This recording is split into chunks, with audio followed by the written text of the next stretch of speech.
welcome in everyone to another episode of the Payne and Drain Show. I'm your host, Zach Payne, and with me is my co host, Alex Drain. And Alex, I don't know if I've in recent years seen a more disappointing and soul draining win from the Detroit Lions as the one we got on Sunday night, where the vibes were just completely horrible for most of that game.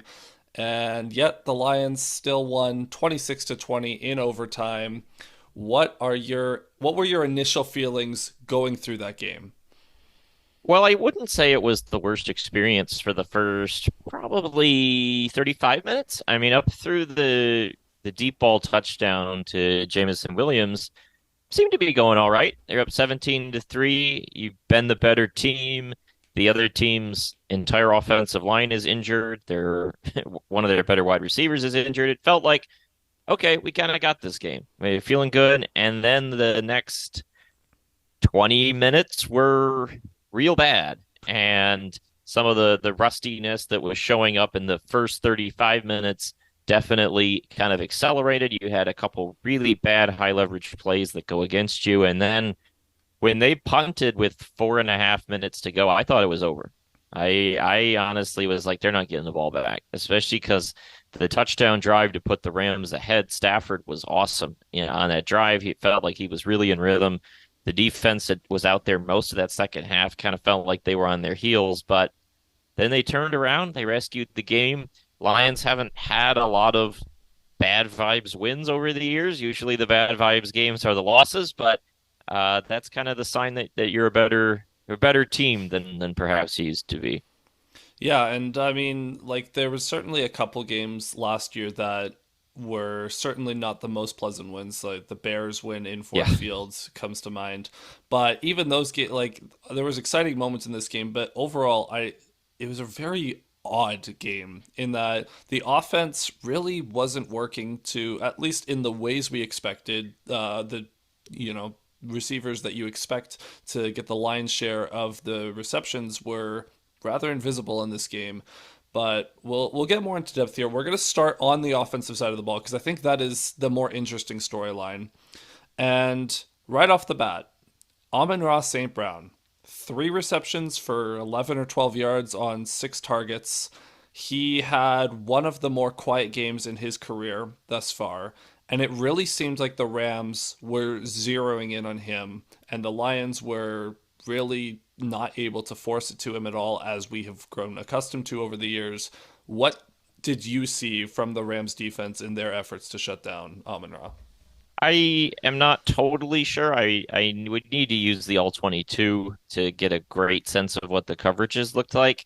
It just didn't seem like he was open that much. There was one third down they didn't convert where he was starting to break open behind the play. And on rewatch, I thought Goff really didn't have the time to see that. It would have been a kind of a predictive throw to have thrown it when he had the chance. But otherwise, honestly, my biggest takeaway in this game was less about sort of they couldn't get it to Amon-Ra, but sort of turning down free yards at different points, and that we can get that into the Goff conversation later in terms of his reading the field. But definitely, it felt like at times they just weren't taking some of the yards available to them in the past game.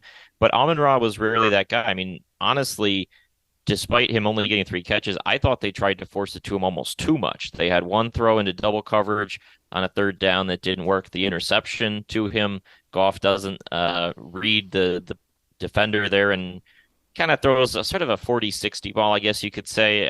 Amon-Ra could have come up with it, but that's a hard one. It kind of just seemed like Goff didn't see John Johnson coming down into the robber Yeah. role. Like it didn't on the replay. Like it didn't seem like Johnson made that exceptional of a play. He was kind of just standing in the middle, and Goff threw it right at him, and St. Brown just couldn't make the adjustment. Yeah, there were definitely throws. It felt like early in the game they were doing the right things and going to the right receivers. Then it felt like they got into the second half and said, okay, we aren't getting it to Amon-Ra, we aren't getting it to Laporta. Now we need to try to do that. And that led to even worse decisions. So it was a little bit of a confounding thing, but this team has enough weapons, I feel like, where you don't need to just say, okay, we have to get it to this guy. Just do the stuff that works and take the guys that are available, at least is my read on it. Yeah, and I will say, like, I feel like St. Brown obviously didn't have his best day, but there was a few just really uncharacteristic moments. There was a Yeah. one of David Montgomery's runs in overtime, where he broke down the right side. Could have been like a 60-yard touchdown, but St. Brown just completely missed Yep. his block on the corner. I don't know if he just didn't expect the run to get to his level, but he turned around and realized, oh no, the running back made it to me. I have to try to panic block the corner on the outside. It's just very, very out of sync, it seemed like, to start the year. Yeah, I that play I've kind of forgotten about. I didn't write it down on rewatch, but when I was watching that live, I was like, "Get him a block! Get him a block!" There's a guy like right in front of you, and it was just an odd performance from him.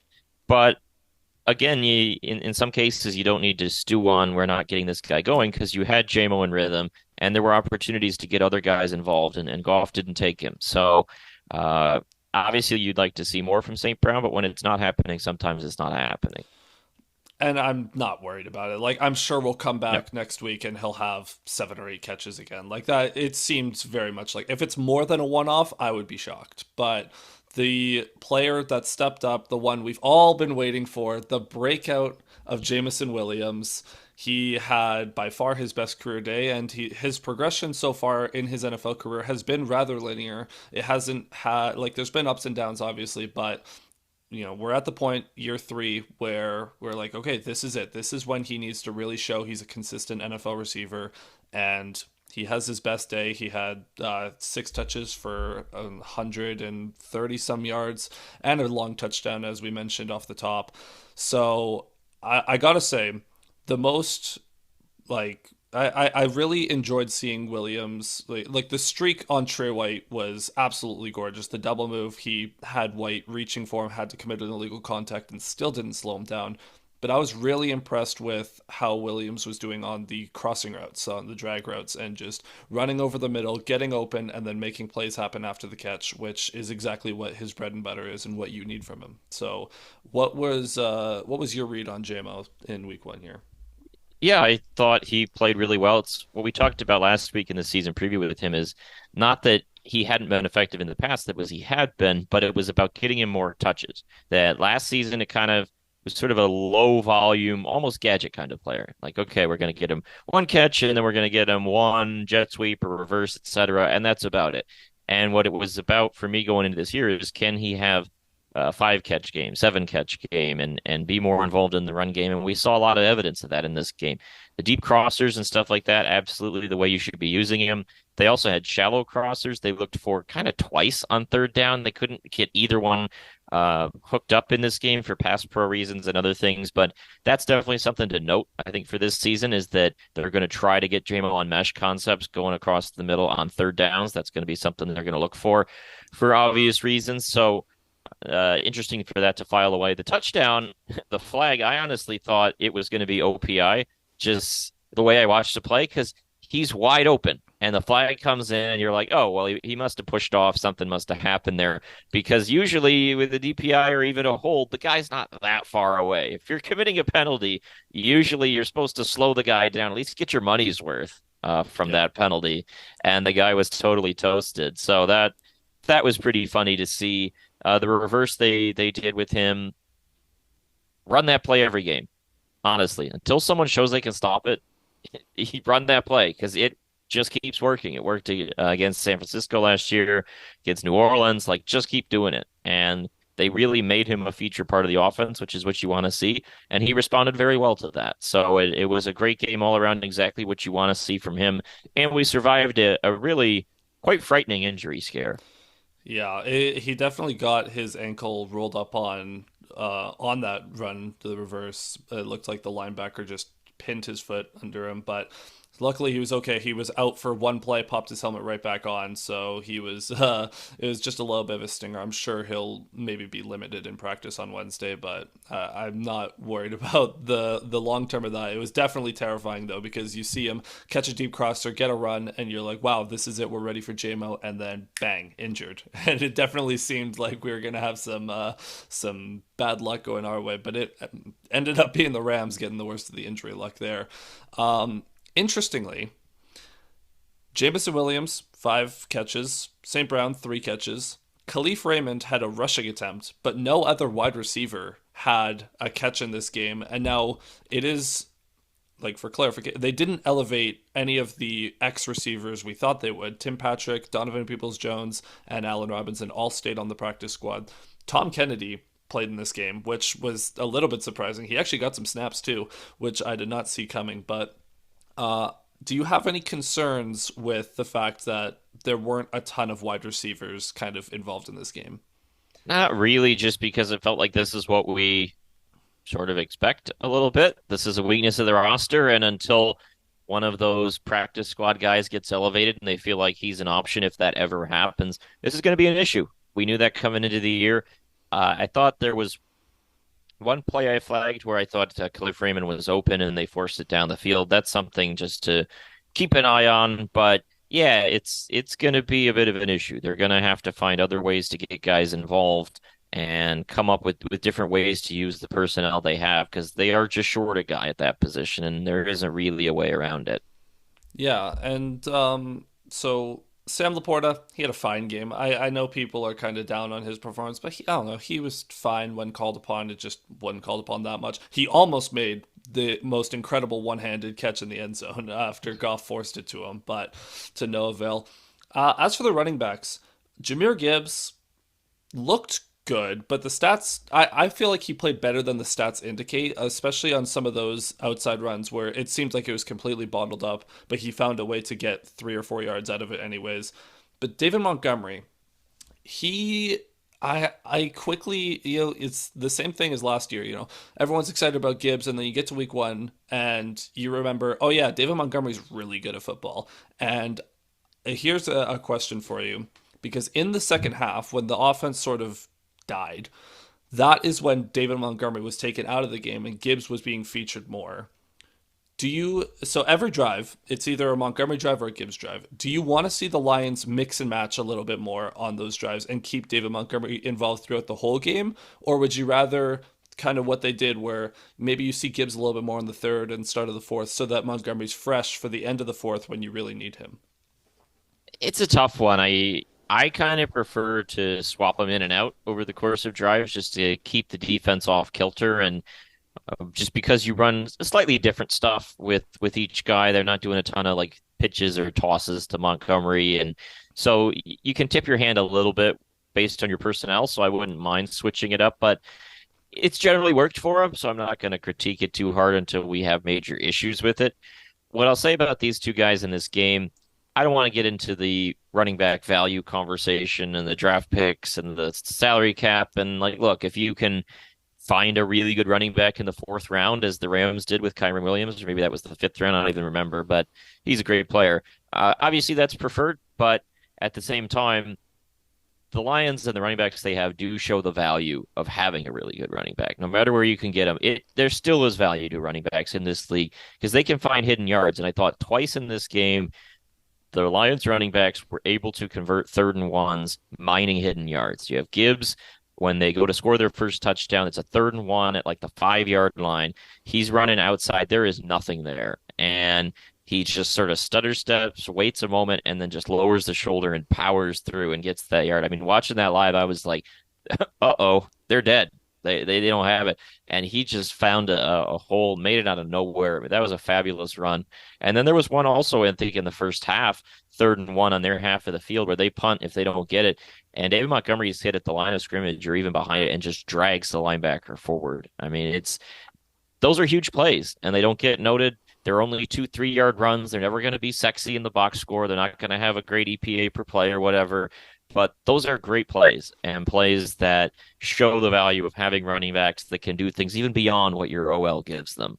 Yeah, and that Gibbs run, especially that you mentioned, that run, watching it, is exactly why the Lions moved off of DeAndre Swift and changed to Jahmyr Gibbs, because the vision and commitment he has to just, when there's nothing there, just get vertical, lower the shoulder, and take what you can.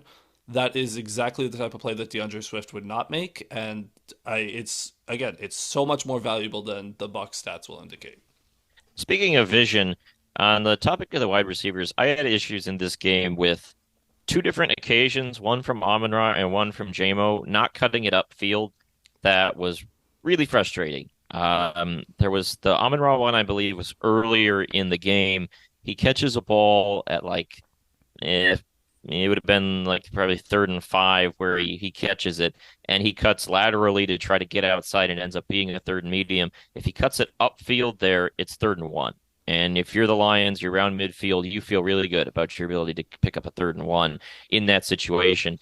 And then I believe the second one from Jamo was on that final field Drive of goal the fourth, drive. yeah. Yeah, yeah, where he tries to cut outside to get out of bounds. If he cuts it upfield, he gets another 3, 4 yards, and it puts him in much better situation. That's just, I know you want to get the big play, you want to get outside the defenders and scamper down the sideline, turn it into 15 more.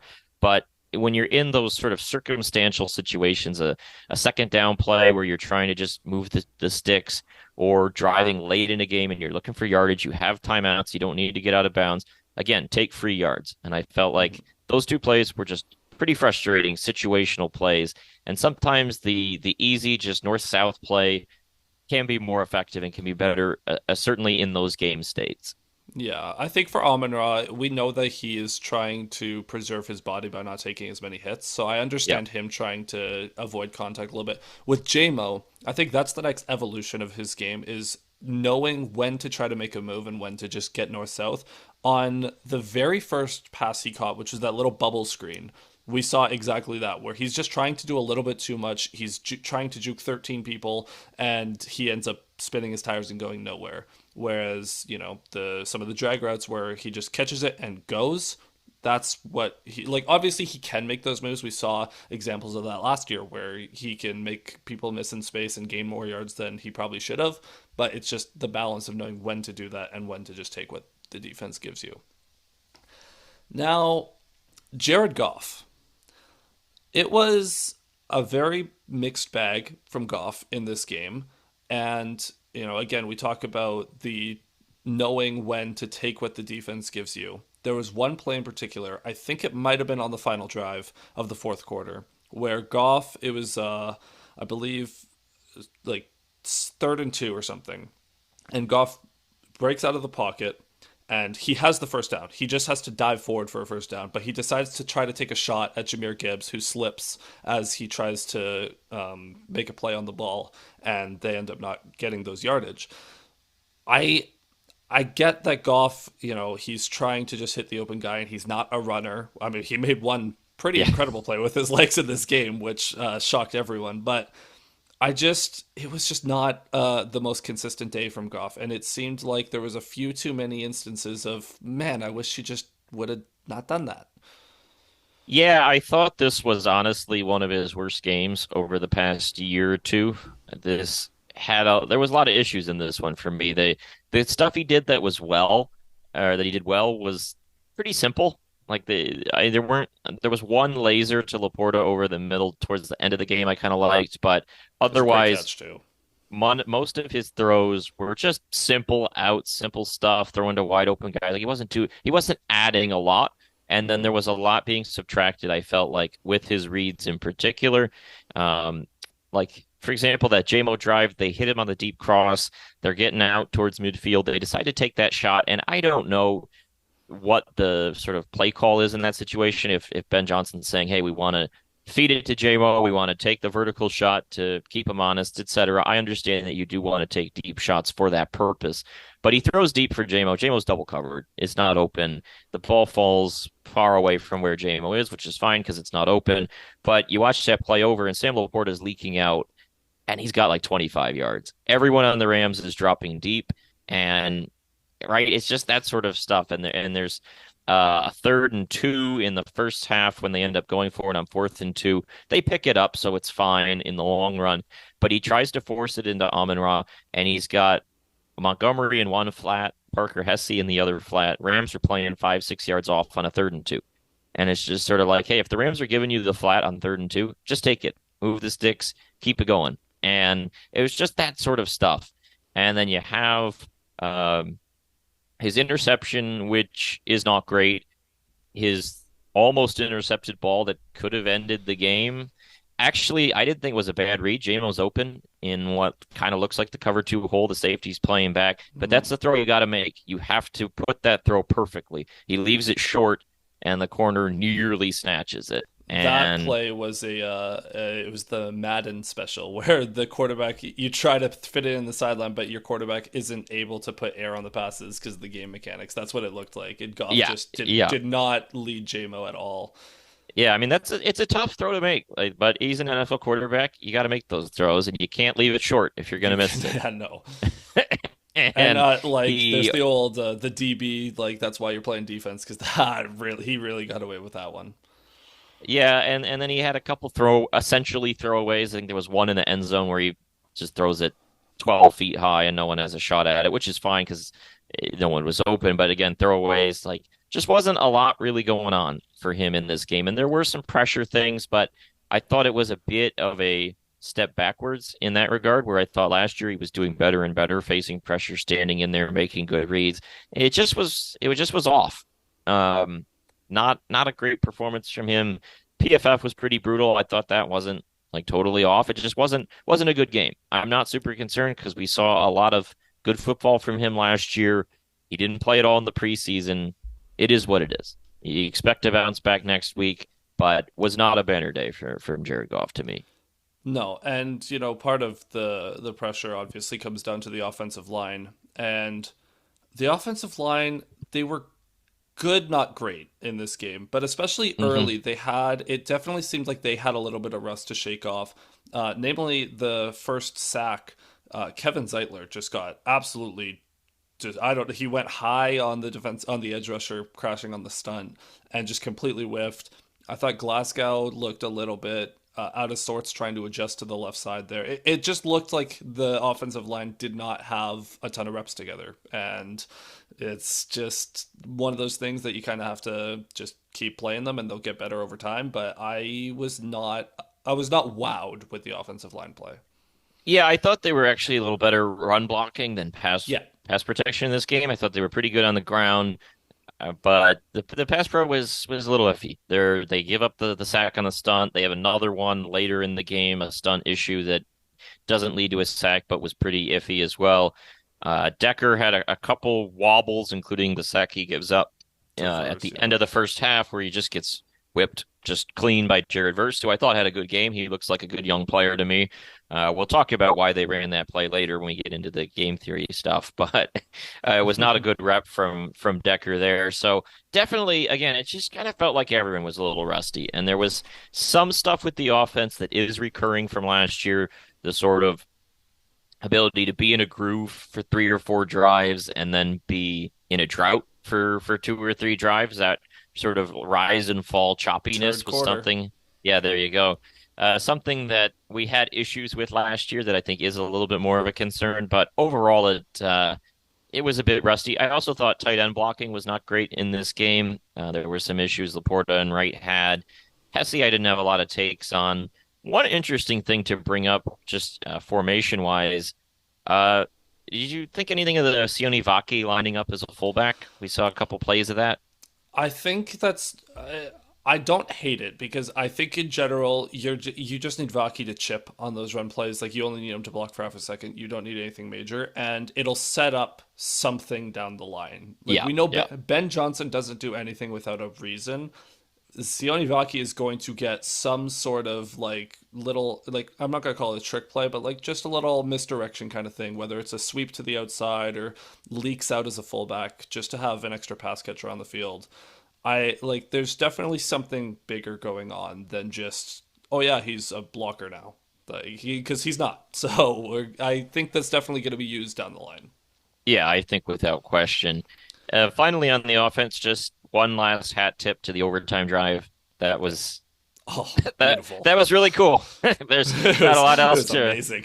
not a lot to really say about that, but just beat him into the ground. And the Rams defense seemed maybe a little tired, but just an authoritative drive in every way. Ragnow was awesome on that drive, just jamming it right down. They start with the Yeah. Raymond reverse, which is such a good play.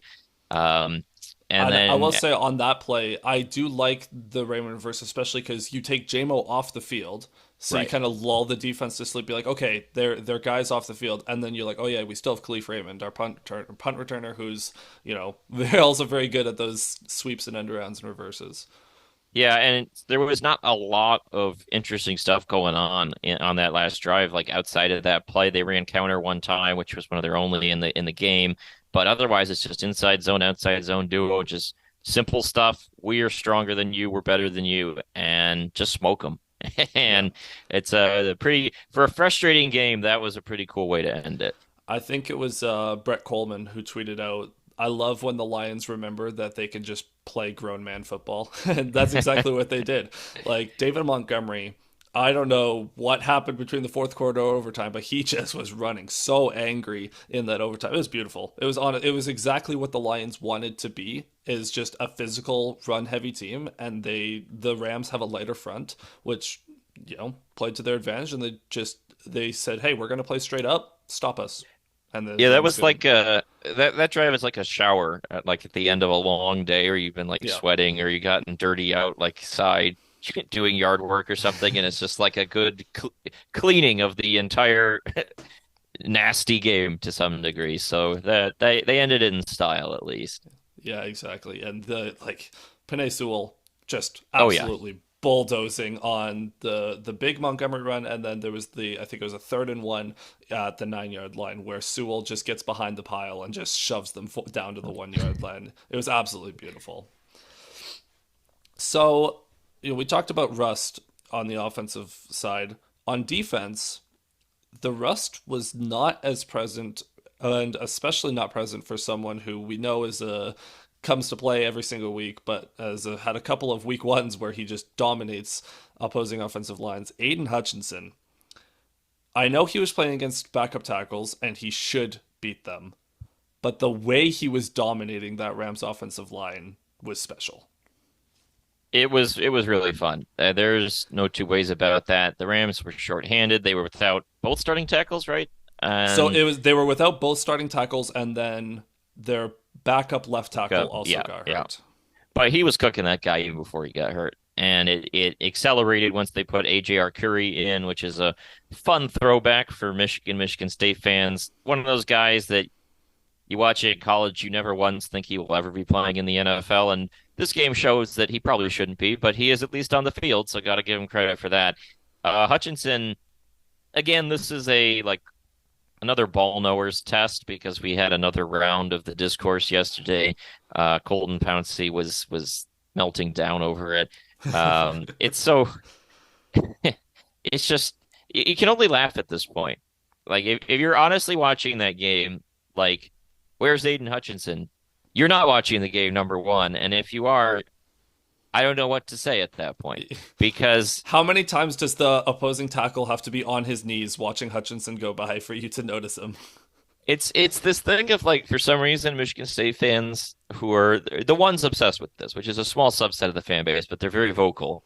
They think that like an elite edge rusher gets 5 sacks per game. Like that's not how it works. The record is like what is it, 22 in a 16-17 game season? Like Yeah. no one has 5 sacks per game. Like you get one and you feel pretty good. And if you're getting pressure on every snap, and you have to watch the game to see pressure. And if you watch the game, you saw him pull one move, go right by the tackle, and then Stafford throws the ball, and then he hits him right after. Like that was every single snap of this game, pretty much unblockable from basically the start to the end. Everything you wanted to see from him, not that important in the long run or meaningful because we kind of know what Hutchinson is, but you want to see an elite pass rusher destroy backup guys, and that's what he did.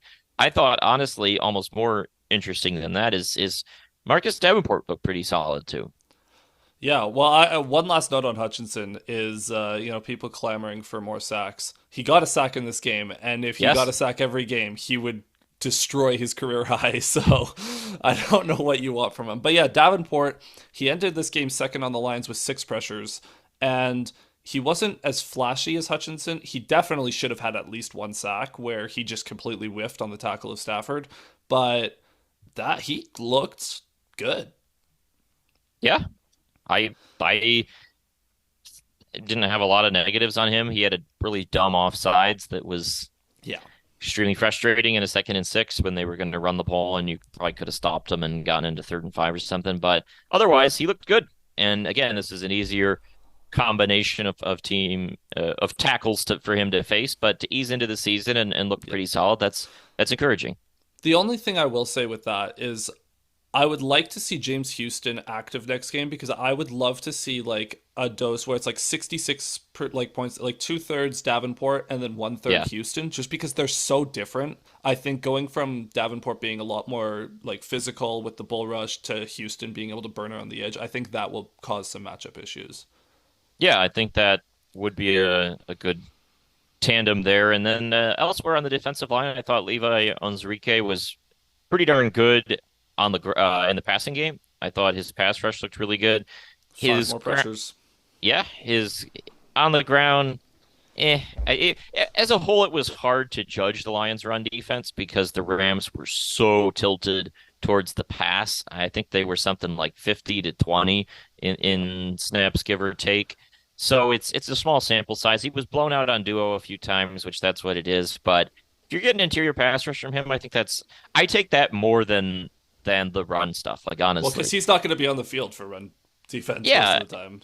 yeah, and also we like this team, the linebacker level in run defense. We like their edges in run defense. Like they have enough support. We saw this last year. They had a kind of total stiff at DT most plays between Bugs and Benito Jones, and they had an elite run D. So like you feel okay if Levi's getting blown out occasionally on the ground, if he's getting consistent pressure, and he was. So that's a good sign. Yeah, and I will say, for what it's worth, on the run defense, the interior, like Alay McNeil, looked better in run defense than he did. He got some weird pressures where it's like he was falling into the middle Yeah, of he the kept getting pocket. like getting tackled almost, but like it wasn't Yeah, a clear hold. It was like I would watch that back on replay. I'm like, I don't know what's going on here. I was like, yeah, Liam is like he's in there, but it's not. He's not on his feet. I don't know, but for the run defense, when the Rams tried to run the ball with Kyron Williams, the Lions were up to the task. But the Rams had despite not having any tackles in this game, had a weird aversion to running between the tackles. They really wanted to stretch things out because I think they knew that the Lions' interior was really Yeah. stout against the run, and so they ran a lot of some reverses. They ran Kyron on the outside a little bit, and that's where they found their success. But at the end of like Rams overall averaged 3.6 a carry, I think, and had like 83 yards. That's a win. Yeah, I mean they ran one jet to Puka, one jet to Cooper Cup, I think, and they got like 6, 8 yards a pop on those, which is fine. Otherwise, between the tackles, no real issue.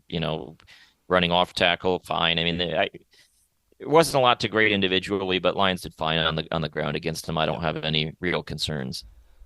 Yeah, no, I like run defense, especially with Reader coming back. Like they'll be fine, Yeah. more than fine. Now, do you have any takes on the linebackers in this game? I didn't think they were especially noteworthy. Like Campbell had a few nice plays. Anzalone was awesome. I will say Yeah, that. Anzalone was really good. That's my main takeaway. Derek Barnes they used on the edge a little A bit. little He bit. he didn't pass rush a ton, but they'd line him up there and then he'd drop. So that's something we kind of talked about. We could see Kimball, I thought was fine. I thought there might have been some coverage issues with him on a couple snaps. I thought Yeah, the fourth down they converted, I think, was on him. Watching that one over a few times, where you get one guy that's double covered, another guy that's kind of uncovered, and then he was the one that bites on the Stafford no look play, where yeah, Stafford rolls out and then no look a vintage pass. Which, by the way, that was I believe a 3rd and 1 in which Hutchinson gets brutally tripped in like the most obvious way you can be like tripped.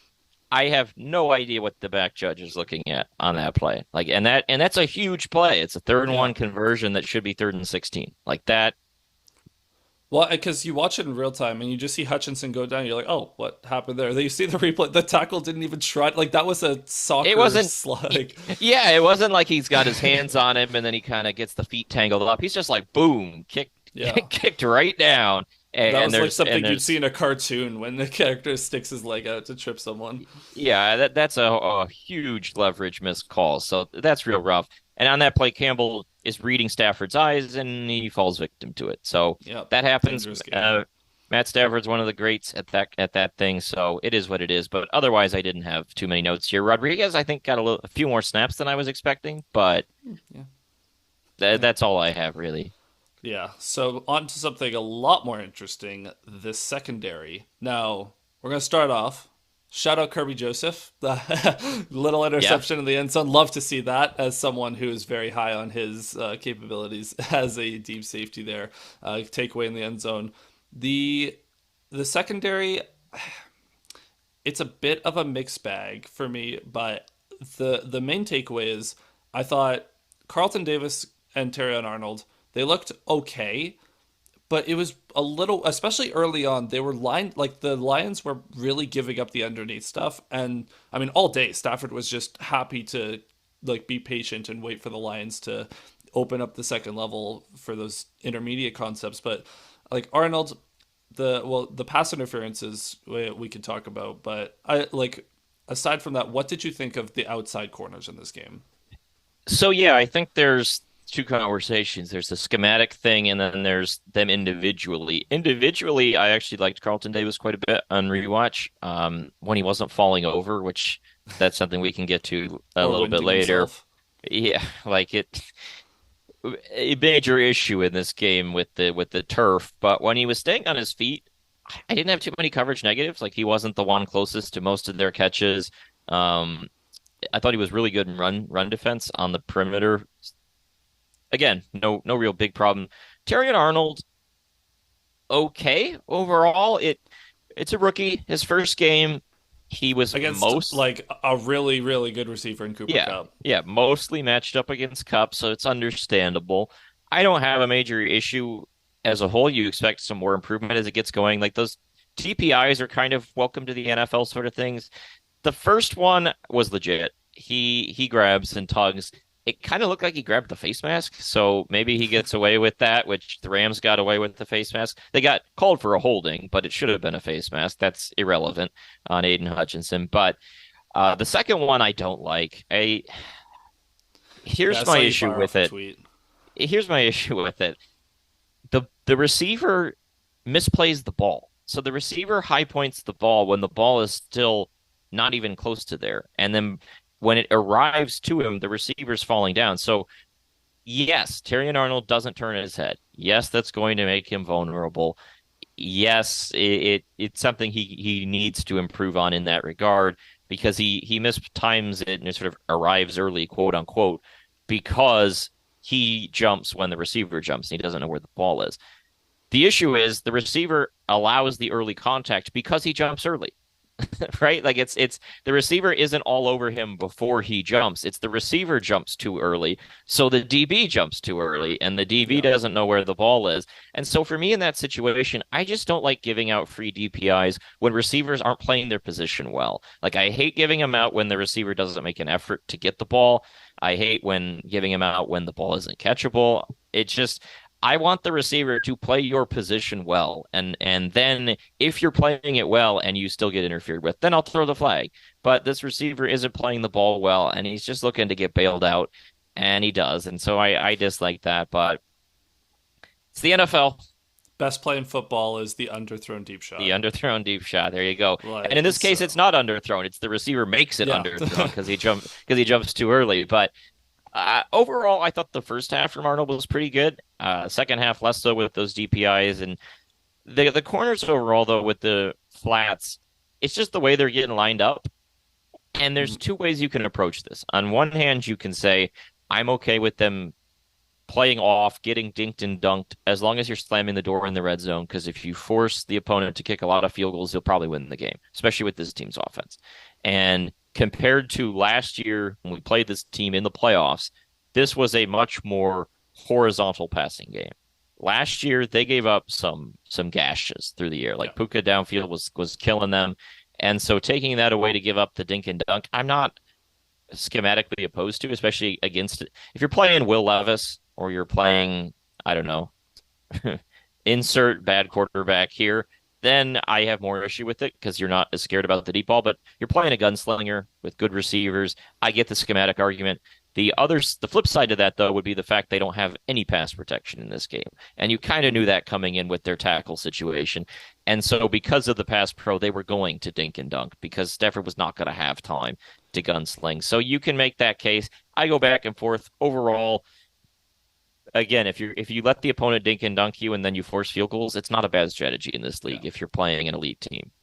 I do have. We'll talk about Aaron Glenn in a bit because I do have a couple of gripes. But the other thing in the secondary I want to talk about, Brian Branch, that was an adventure of a game from him. He had a couple of nice moments in coverage. He should have had an interception in this game as well.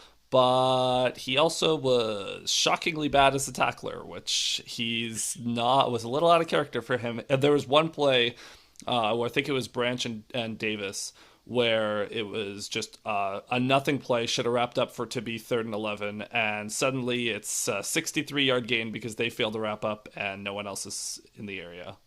Yeah, that wasn't a one play. That was the play. I mean, that is a major, major issue in this game. And when you look at the total profile, they give up in all 387 yards at 5.2 yards per play. That's mediocre. However, if that play goes for 1 or 2 yards, as it was supposed to, instead of 63, it's 4.4 yards per play. And I think Mm-hmm. that's a much more accurate depiction of what was this very dink and dunk milk toast offense, check down Charlie stuff. And that play is just a killer. It's just what else can you say? It's going to be 3rd and 10 deep in Rams territory, and you feel good about your ability to get off the field considering they can't hold up for more than 2 seconds in pass pro. Instead, they're now in your territory and points are almost guaranteed if you don't force a turnover. Like it just that play shifts everything in the course of that game. And on that play, I thought Carlton Davis is okay, and actually I felt that he was going to make that tackle if he doesn't slip. That again, the rug pulls out from under him and he goes flying by the play. But Brian Branch is the one that cannot blow that play. He doesn't have that issue. He comes at it from in front. He's not chasing horizontally. Make the tackle. And that's on top of 2 tackles I thought in the first quarter where they were getting cost 5, 10 yards a pop on each missed one. Just that's real bad. And it does negate the stuff he did well because I thought he had some good sticks in run defense on the perimeter. He had one TFL in particular that was like, oh boy, there he Well, is. and I'm pretty sure the TFL was right before that big play. Yeah, yeah. And the thing with Branch is his tackling looked so much better when he was playing in the box compared to when he was sprinting down from a safety position. I don't know if it's just he needs to get more of a feel for playing safety, but like his angles were just I don't know, they were just off. Yeah, and just aggressive, just flying right at a guy, and kind of the old Jared Davis thing that he used to do that a lot too, where Not a like formula for success.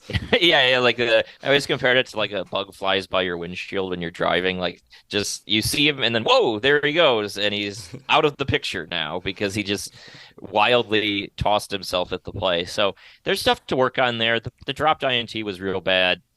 He had one PBU where he reads it really well and closes fast, bats it away. Then he has one on the first drive, maybe the first pass of the game, the quick Hmm. out to Cooper Kupp where he reads it, jumps it, and nearly snatches an interception. So Yeah.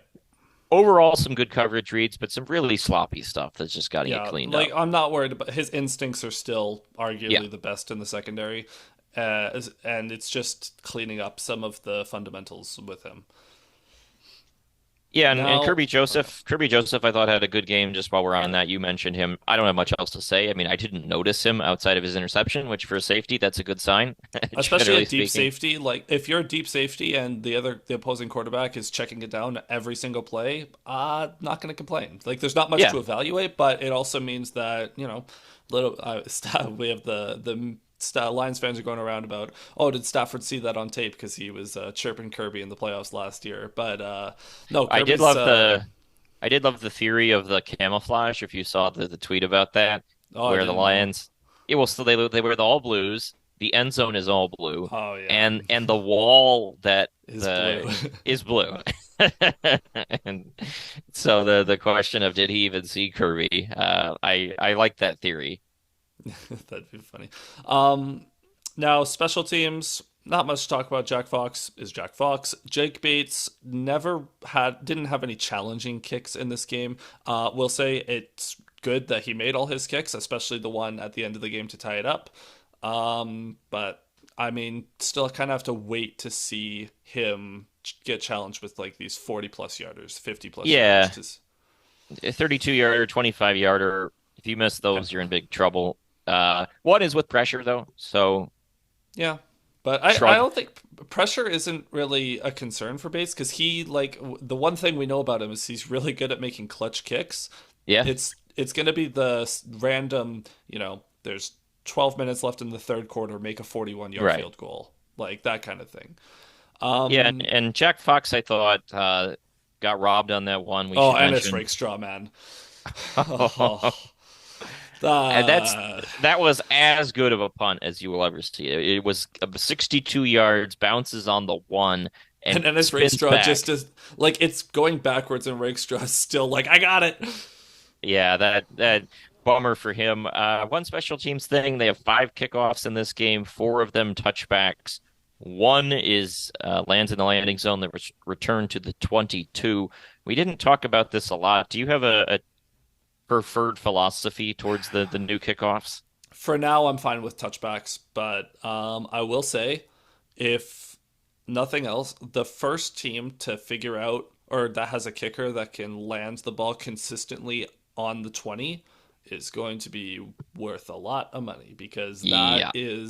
that's the exploit there. I think there was one. I think it was the Cardinals and Bills game where the kicker it just missed. It was just a little bit short, ended up being a penalty, but the ball rolls right past both of the returners, and if that happened, there's nothing the returners can. You're going to be downed on like the 10. Yeah. So I think the squib is going to be the most effective kickoff, but it's very difficult to do it right. So until they're confident with that, I'm fine with the touchbacks. I mean, you can make them return it if you want, but it seems like you're playing a dangerous game given that there were a few returns on Sunday with around the NFL where the Cardinals again got a big Yeah. kickoff return. So yeah, I think touchbacks for now until you kind of see more around the league to devise a better strategy. You? Yeah. I If you could get a kicker that can regularly land it in the landing zone, I would be very interested in pursuing that philosophy because pinning him even at like the 22 or the 23 is very It's an extra advantageous eight relative yards. to the Yeah. 30. Yeah. So, a couple of final things I had on this game in the sort of game theory miscellaneous category. The Rams had one of the worst hands to the faces I've ever seen. Like that dude got his money's worth. I mean, he He, was he, doing, I was watching that game with a buddy, and we watched it. We're like, it looked like he realized that he smacked Brock right in the face, and just decided, you know what? I've already committed the infraction. I might as well like just yeah, keep with it. yeah, I get your mean, money's worth. that's the old Trey Flowers special. There, every time I see the hands to the face, I just a little bit Yeah, PTSD kicks in. yeah. I thought clock management from Dan Campbell was pretty good late in the game. I thought Yeah. he milked it pretty well. Fourth down calls, they go on 4th and 2 at Rams 27 in the second quarter. I think we both agree that's a go for it. Yep. And then 4th and 1, Detroit 39 in the third quarter. I think you have to punt in that situation, which he did. Yeah, it's a tough one because you can probably get it, but it's a little too It's flying a little too really close to the risky, and sun. you're leading in the game. Yeah. I ultimately felt he handled it well. So overall, I think a pretty well coached game from Dan Campbell. And in the end, choppy one, rusty. I don't know how much stock you put into the idea that starters not playing in the preseason these days is a factor here, Give but them a week or two, they'll be fine. yeah, I not a big cause for concern. At the end of the day, you win a kind of sloppy game against a playoff team.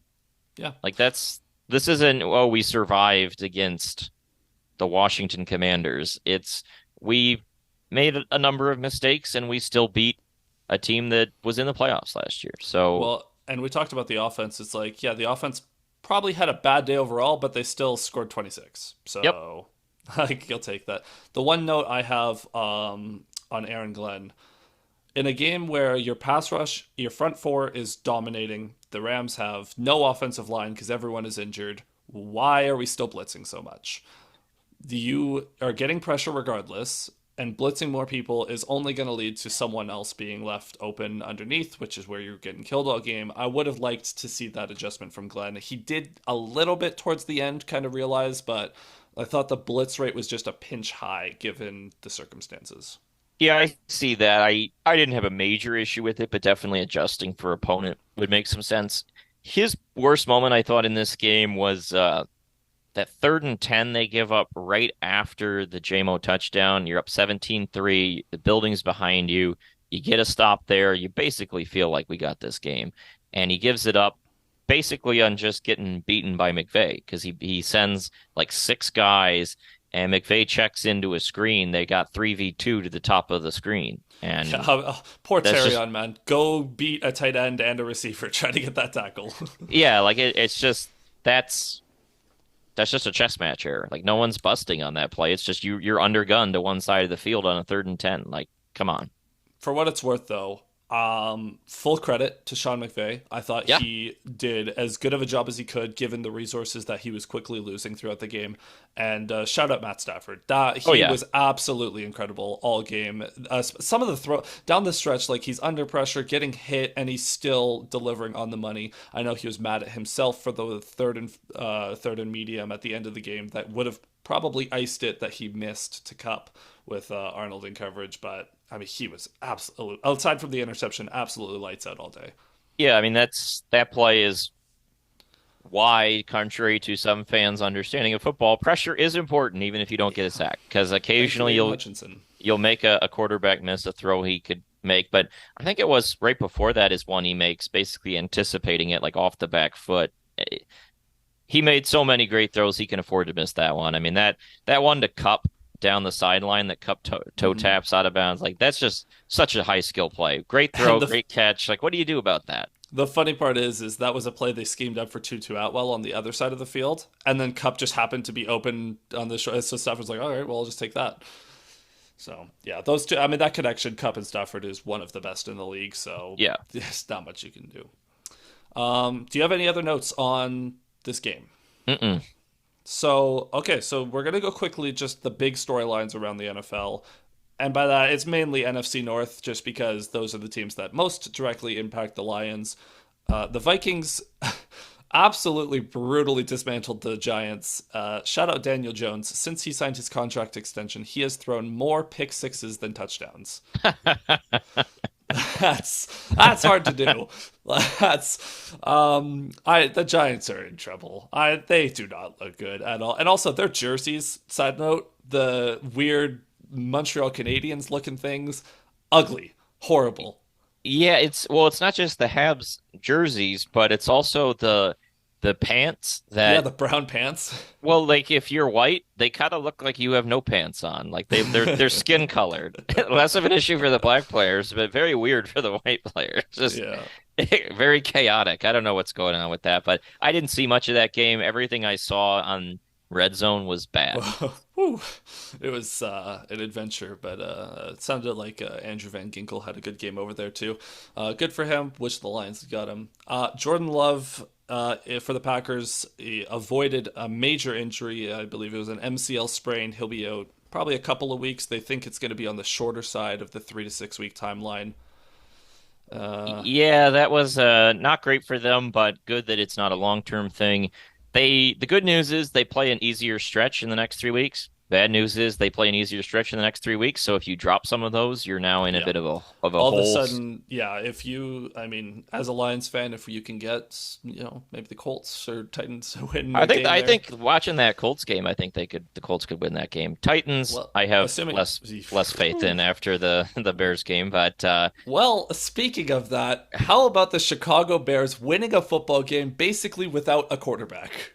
Because Caleb yeah, Williams, the first overall pick, comes in and does nothing. Less than 100 yards passing, takes and actually I have a new very niche prediction. Caleb Williams is going to lead the NFL in sack yards lost because that 2 sacks and he lost 30 yards on him. That was woo. It's not college anymore. There's your welcome he, to the NFL. yeah. I mean, that was an issue we had at USC. Was a reason I was a little down on him. Is I just don't like quarterbacks that run around for a Hero long ball. time. Yeah. I don't think it translates super well in the NFL. He's still a talented player, but I don't know how many teams in history have come back from 17 points down to win a game and didn't score an offensive touchdown. That sounds That's like a gotta Pittsburgh Steelers kind of game, honestly. that's gotta be a short list in NFL history, I would have to imagine. So remarkable achievement there in Big Ten country. We call that an Iowa special. That pick six is from Will Levis Oh is my lord. one of the worst plays of all time. That like it harkened me back to the Cardinals and Rams wild card game where Kyler Murray in the end zone just is like, throw it. Yeah, yeah. I the shovel pass while being sacked genre of interception is It's about so as bad funny. as it gets, but that one is probably the worst of them all because it's a pick six.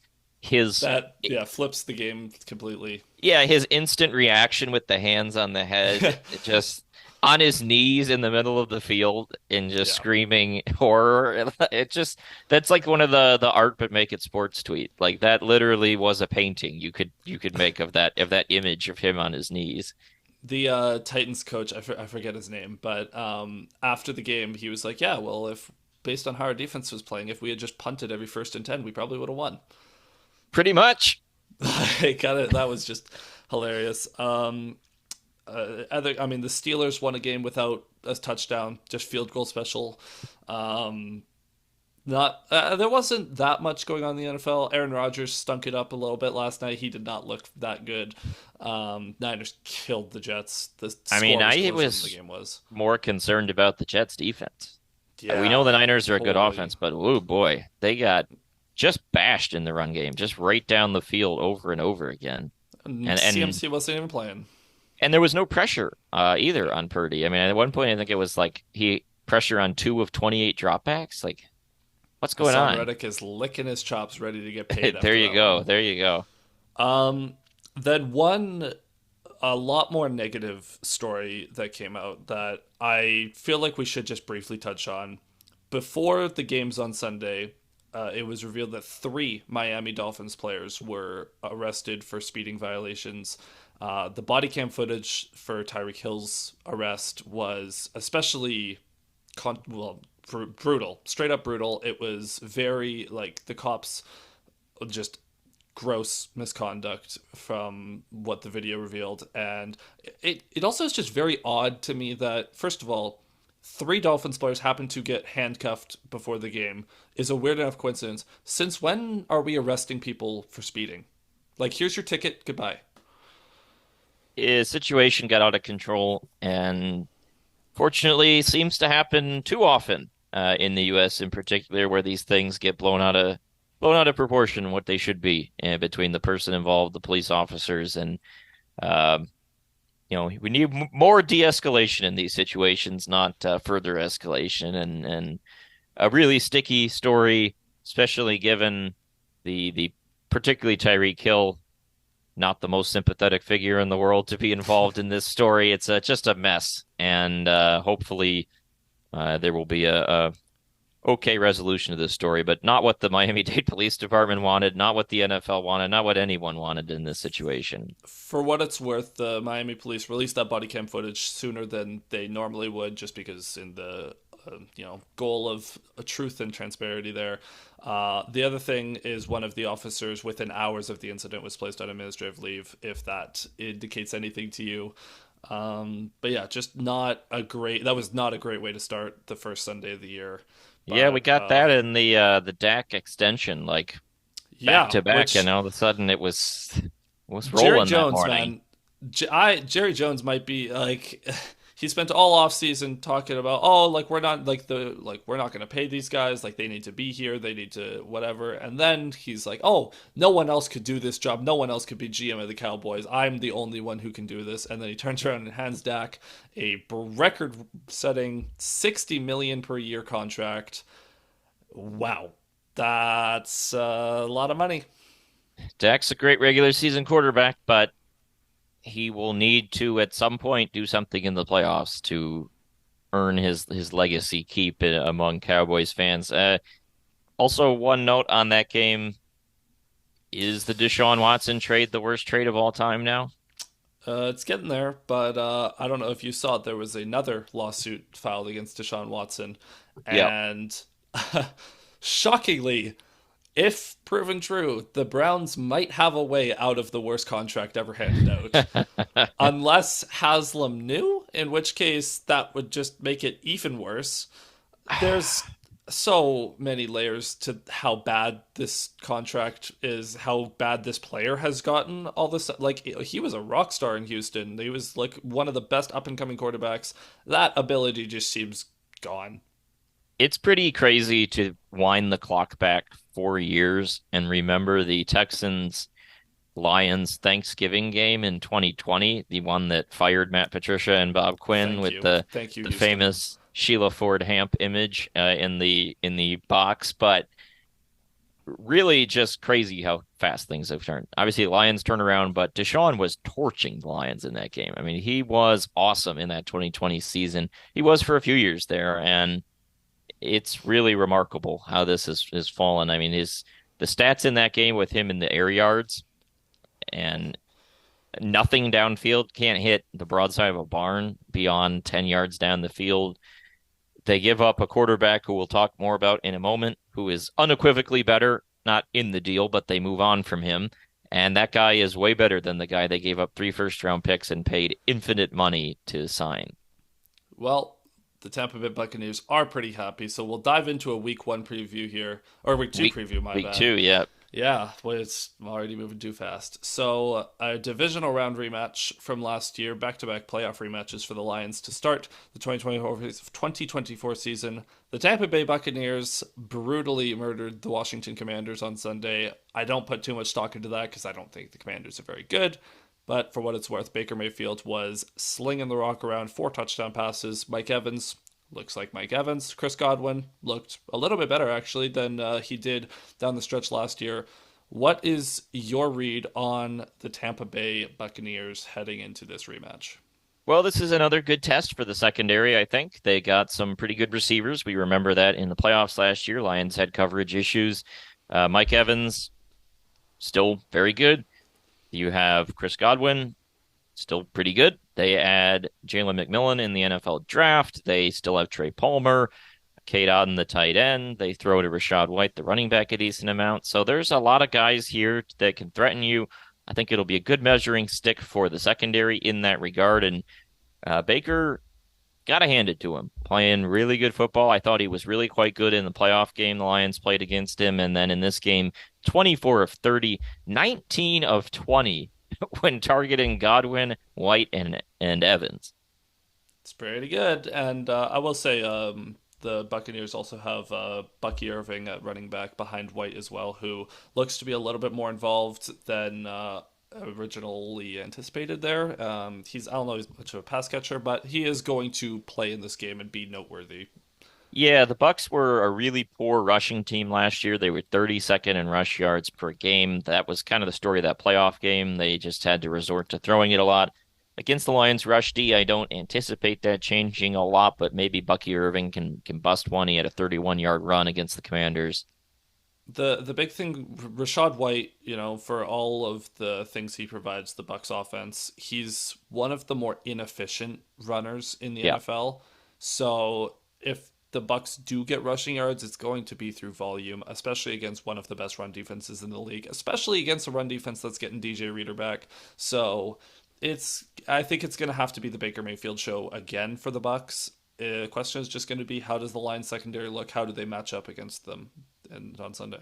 Yeah, I expect this will probably be a more of a higher scoring game. If the Lions pass defense is able to hold up and be really quite good, then that'll be a great indicator. But the flip side of this matchup is the Lions should be able to get their pass game going. The Bucks have a really grim situation with their injuries, not unlike the Rams on offensive line. In the secondary, Antoine Winfield Jr. suffered an ankle and foot sprain on Sunday. It does not sound optimistic for him to play on Sunday. No, yeah, I would be surprised. And they also have injuries to starting corner, starting nickel, and backup cornerback. We'll see how many of those guys can play, but very dinged up secondary for the Bucks. So this is a great opportunity for Goff to get going. You remember the game last year? I think that was one of the great games he ever played. The dime to Amon-Ra for the touchdown in that one. He was on fire in that game, and it would be nice to see him get that mojo back, start to get in a groove, and get some yards against his team. They're better against the run, quite good last year, fifth in rush defense, but The Commanders were able to run a little bit against him in that game, so we'll see if It is a little skewed though, because a lot of that was off the back of it's Jaden Daniels. yeah. So the Lions will not be able to replicate that formula. Although I will say the Lions, because of their offensive line, should be able to at least have some success. And if you're an offensive line or defensive line enthusiast, Vita Vea versus Frank Ragnow is always must see TV Yep. because that is one of the best nose tackles versus one of the best centers in the league. That's always fun. Um, Aside from that, on the in the trenches, it should like just run, run the ball and make them stop you. It'll be interesting to see. I expect Aminara to get going this week. I expect Laporta to be a little bit more involved. It's gonna be very interesting to see if Jamison Williams can build on that. I don't expect over 100 yards again, but if he can get, 4 or 5 catches, another 60, 70, 80 yards, then I'd be happy. He had a deep ball touchdown against the Bucks last year in the game they played in Tampa, so it could be fun to see him do that again. One note about that Bucks Commanders box score. Jaden Daniels, 16 carries. Yep, he That's was. that is not a formula for success long term. It's like none of his. He just didn't have time to throw. The Commanders' offensive line not very good. The Bucks' defensive line was beating up on them all day. So it was it was almost the opposite approach the Rams had, where it's like, oh, they're gonna get pressure, so throw it right away. Jaden Daniels was like, well, I'm just gonna take off because I'm very fast.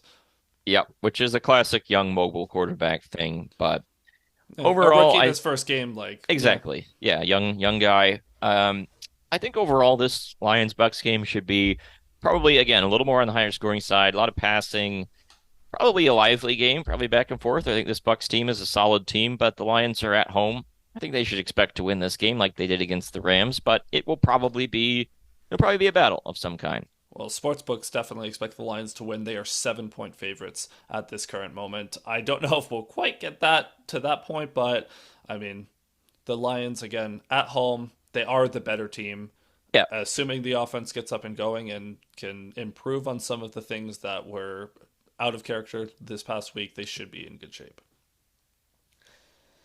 So, do you have any closing thoughts here before we wrap? Uh, Not necessarily. I think always good to start the season 1-0. It's been a while since they started 2-0, I think. When was the last time they started 2-0? Um, Probably would have been one of them Caldwell years, no?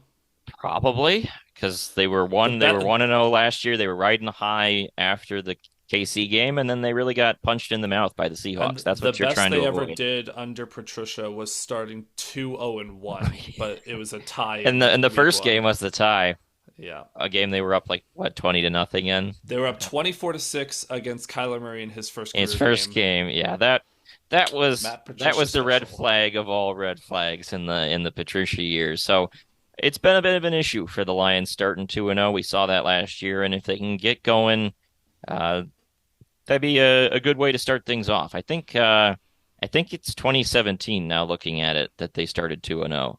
Was that the year that they had all those comebacks, or was that 2016? That was 16. They started that year pretty negatively, but 17, remember, they started 1-0 after beating the Cardinals at home.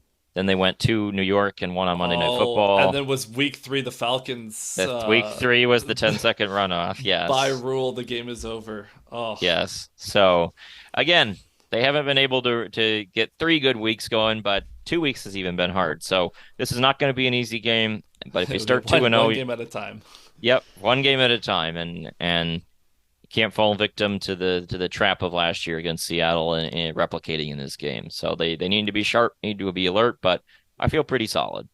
Yep, and I do as well. Well, with that being said, that is where we're going to wrap this episode. Thank you all for listening or watching if you're watching on YouTube. And if you made it this far, make sure you follow the show. And we'll see you guys next week. In the meantime, let's go, Lions.